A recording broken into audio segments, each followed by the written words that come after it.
What's going on, everybody? My name is Tenebrous Infinite, and welcome back to Traps with Tenebrous.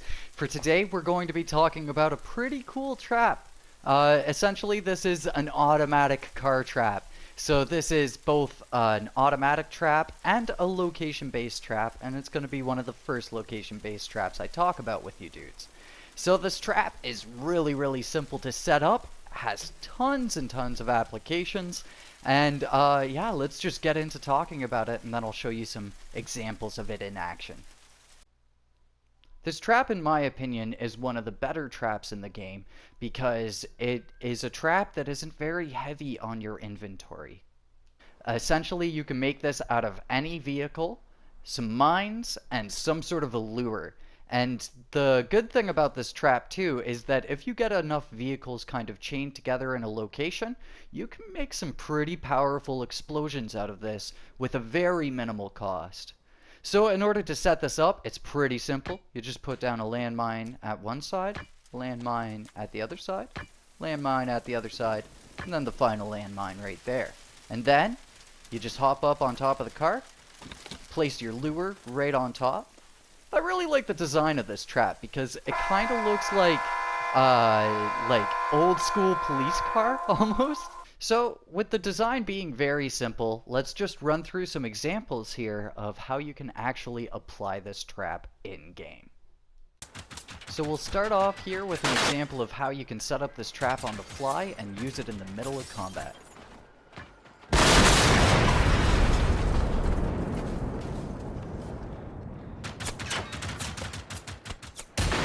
You can do this for more than just runners, but I find runners are pretty reliable for trying to run up to you and trying to melee you. So you can use that to teach them a lesson.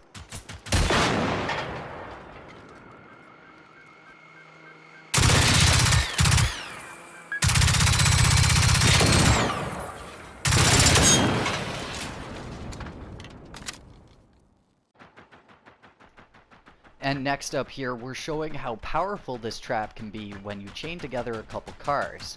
I foolishly left myself a little bit too close to the trap when it went off, but that can happen sometimes, and the main thing is just try to get as clear from the explosion as you can to make sure that you don't get damaged too much by it.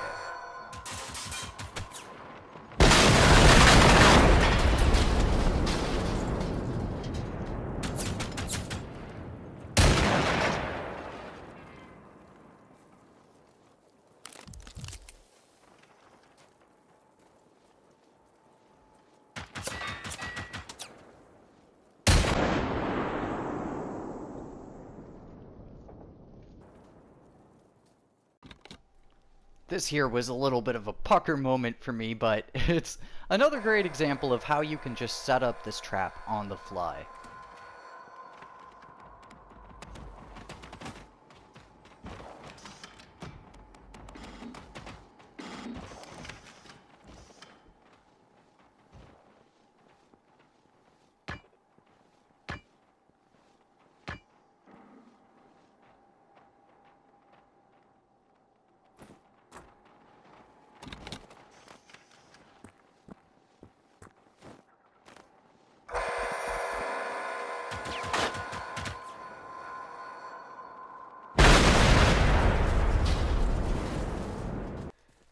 And here is just a little bit of a demonstration showing how powerful this trap is. It's able to take down any class of hunter all the way up to Phoenix.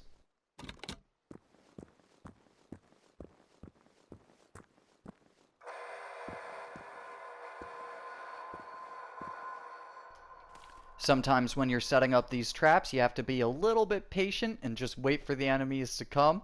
I kind of rushed into it a little bit here, but again, that just comes with setting traps here in Generation Zero. Sometimes you need to really play the cleanup game.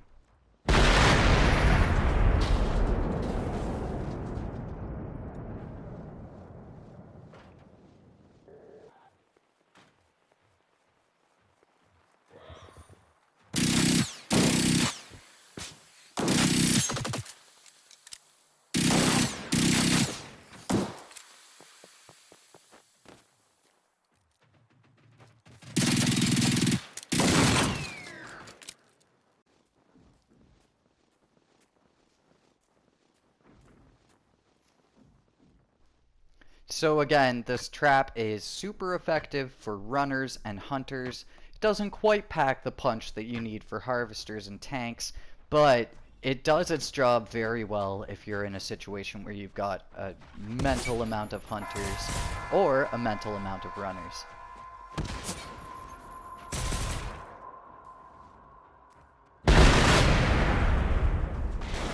So the nice thing about this trap too is since it's a location-based trap, sometimes the collateral damage can have some additional beneficial effects for you.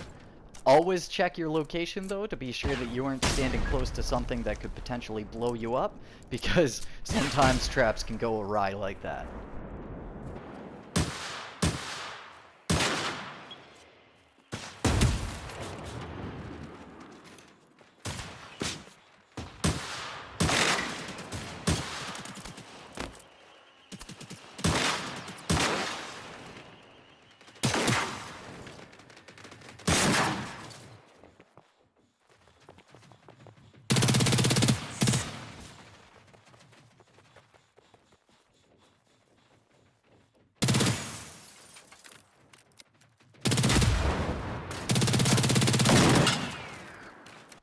And there you guys have it. It is a great trap. The fact that you can lay it down and actually use it in mid-combat makes this trap very accessible and very good to use, actually. Say if you've got a pack of hunters that are coming after you and you see a car nearby and you happen to have some landmines in your inventory, as opposed to just placing down those landmines to fight the individual hunters and do nominal damage to them, go off to the car, place them around the car really quickly, and try to get those hunters to run into them, because you'll wind up blowing up the whole group of them in one fell swoop. So thank you so much for watching this video. Hopefully you guys enjoyed this first location trap that I've come up with, and I will catch you guys in the next one. Until then, peace.